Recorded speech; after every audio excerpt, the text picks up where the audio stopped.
Hi friends, welcome back to my channel. In today's video, we're going to be doing the mid-year book tag. I truly can't believe that we're already halfway through this year. Like, where has the time gone?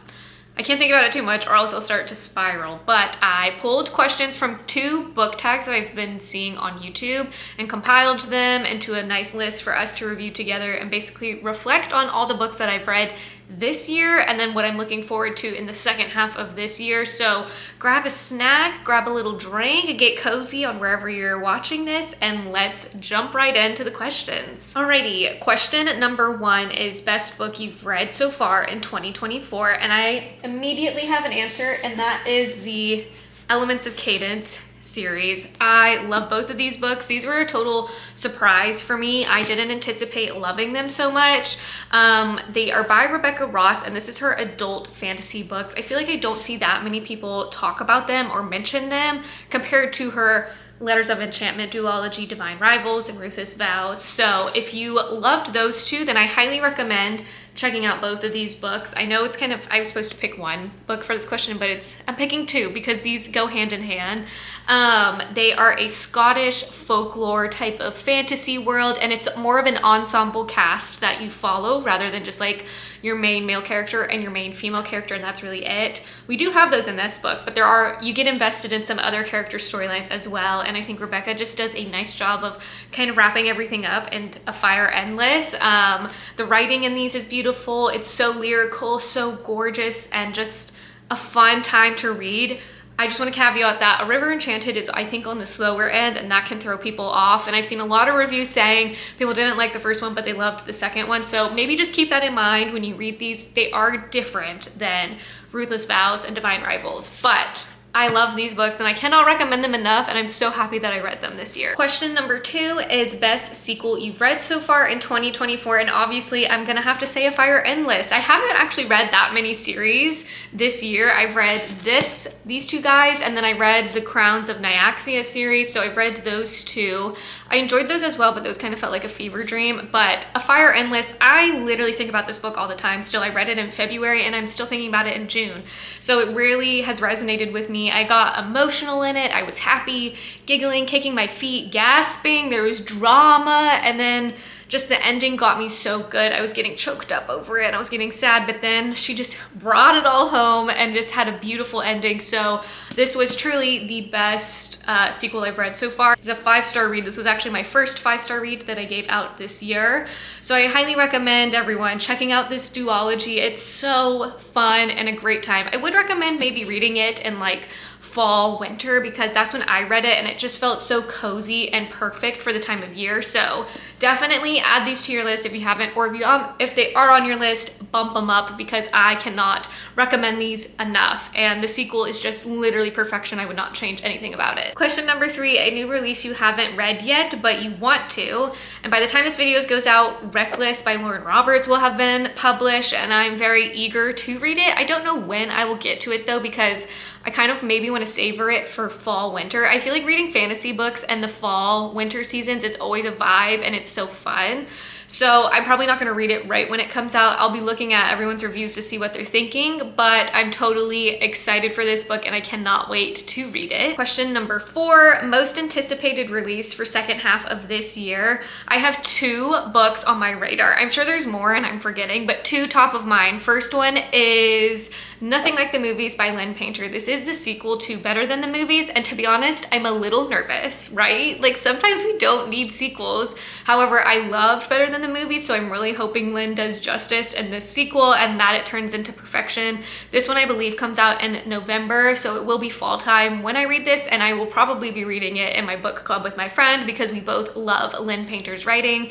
And then speaking of Crowns of Nyaxia earlier, the 3rd book in this world, I don't really know how many books are set to come out, but this one is called The Songbird and the Heartstone, and this one follows, I believe, other characters. We're not going to follow the main 2 that we followed in the first 2 books, so book 3 will be exploring a new character as well as a new house from what I remember and what I've seen online. So really excited. I think this one also comes out in fall time, so fall is looking good. I also just want to honorable mention Onyx Storm. Oh my god, I hope that's the title of it. But Rebecca Yaros's 3rd book in the Empyrean series. Obviously, it comes out at the beginning of 2025, so I'll definitely be reading it, but I just wanted to put it out there that it's on my radar and I cannot wait to read it. Question number 5, the biggest surprise of this year. I'm honestly gonna say, again, this duology. I just had no idea it would impact me this much, and it was totally not on my radar. I just picked it up on a whim because I loved her Letters of Enchantment duology and wanted to see if I enjoyed her other writing, and I also just love these color covers. I think they are literally stunning and just are so beautiful. The artwork is amazing. So I picked this up on a whim, and I was pleasantly surprised to have gotten a 5-star out of this duology, and overall I would rate this duology a 5 stars. I think I gave A River Enchanted 4 stars. So again, enough of me just like yapping about these because I love them so much, but I truly cannot recommend them, like I keep saying. So these were my biggest surprise for this year. Question number 6, favorite new author of this year. And for me, that's going to be hands down Rebecca Ross. I kind of discovered her at the end of last year when I started Divine Rivals, and then at the beginning of this year, she released Ruthless Vows, and I just immediately knew I loved her writing and I loved her world building, that I wanted to check out her other work, and I was not disappointed like I keep raving about in this video. So she is hands down one of my now auto-buy authors, and I'm very eager to see what next book will be about.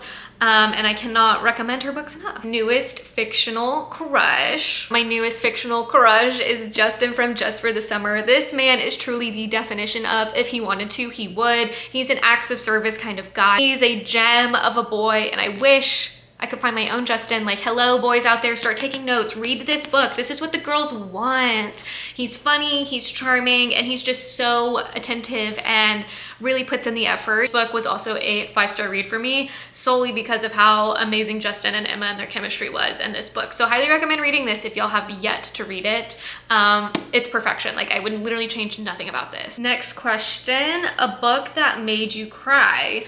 I haven't actually sobbed or like had a big moment where I was crying a lot in a book, but the last book that did cause a few tears to be shed was This Summer Will Be Different by Carly Fortune. I know, shocking, right? This book is supposed to be happy and a romance book, but there is the topic of conversation of grief and dealing with grief, especially when it's like a parental figure in your life. And for some reason, those moments just hit me a little bit harder, thinking about, I don't know, my own parents and that kind of sense and what life would be like. Like, I just got a little too sad while reading it, and so tears were shed. I was very sad reading those moments because I was just like, oh my god, I can't even imagine how she feels and going through this. So those moments did hit me a little harder. Very shocking. You probably were not expecting this book, but some tears were shed, okay? Some tears were shed when I was reading this. Book that made you happy. I don't have the physical copy of this book yet because I'm waiting for it to come out in paperback, and that will probably take a year. But I'm gonna say funny story. This book just had me giggling, smiling, and just overall happy reading it. And I thought it was a perfect way to kick off my summer romance reading. So, and I'm an Emily Henry stan, and I'm always so nervous when she releases a new book on if I'm gonna like it or not, and I totally did. This is actually, I think, my second favorite book from Emily Henry. I have my little collection right here, so as you can see, they're all paperback.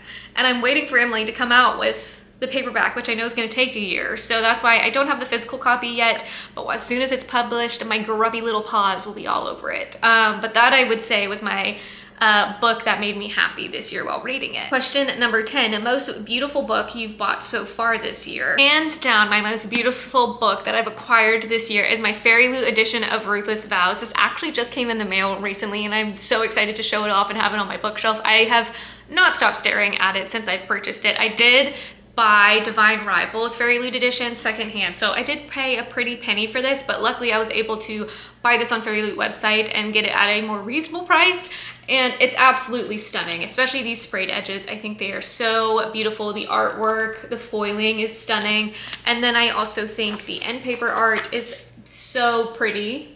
Love, and as well as the actual physical book. This is just literally stunning. So I'm very happy to have been able to purchase this edition of Ruthless Vows, and it now completes my special edition collection of the Letters of Enchantment's duology. And then another book that I do have coming on the way, it hasn't arrived yet, is the special edition of Beach Read. Beach Read will forever hold a special place in my heart because it was honestly the first romance where I realized, like, oh, this is romance. Like, Emily Henry just knows how to develop her characters and make them feel incredibly real and give them realistic storylines to where I think everyone can relate to them at some point. And Beach Read just helped open my doors to the reading world again. It was just like such a fun experience reading that book. I also read it with a friend at the time, so it was just a pleasant experience overall and will forever hold a special place in my heart. So this is like a picture of it. I'm really excited to get my hands on it and to have it on my bookshelf as well. Books that you are hoping to read by the end of this year. Okay, I have a series that I'm hoping to read by the end of this year, or at least start. I don't care if I finish it, but I at least want to start it just because I've already read ACOTAR, so I feel like if you know what I'm gonna say, it's Throne of Glass. I have actually these two books here. I have Assassin's Blade and then Throne of Glass. I've seen a lot of mixed reviews on the reading order. Personally, I think I'm gonna read Assassin's Blade first. Like, if this is the prequel, I feel like I need to be reading it first, and the thought of reading a prequel third in a series just literally does not make sense to me, and I feel like it could potentially put me like in a reading slump and not want to continue on with the series. So I know there's a lot of discourse around it. I'm gonna read Assassin's Blade first, and then I'm gonna read Throne of Glass. But overall, I really do wanna start this franchise, this series, because I feel like everyone and their mother has talked about these books. I've read ACOTAR and it took me a minute to like finally read it. So once I saw how good ACOTAR was, I knew immediately I wanted to dive right into this world that Sarah J Maas has made. I'm just really hoping to get to it at some point this year. Again, it will probably be fall, winter when I probably start these. I'm actually maybe thinking of starting it late summer, just because this is a long series, and I'm trying to do better about pacing myself when it comes to reading series, because with ACOTAR, I had to binge those books. Like, I probably read all of them in a span of 2 weeks, which is like fun times. I love that feeling, but at the same time I want to savor what I'm reading.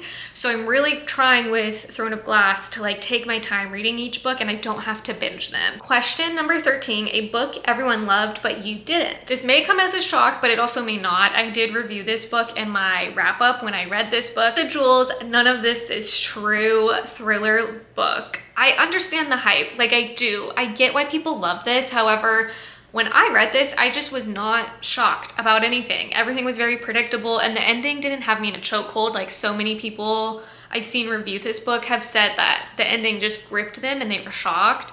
I didn't, and I'm wondering if just because, spoiler alert, none of this is true. This is the title of the book, and this is just what I kept thinking of when reading it. I'm like, okay, well, is any of this true?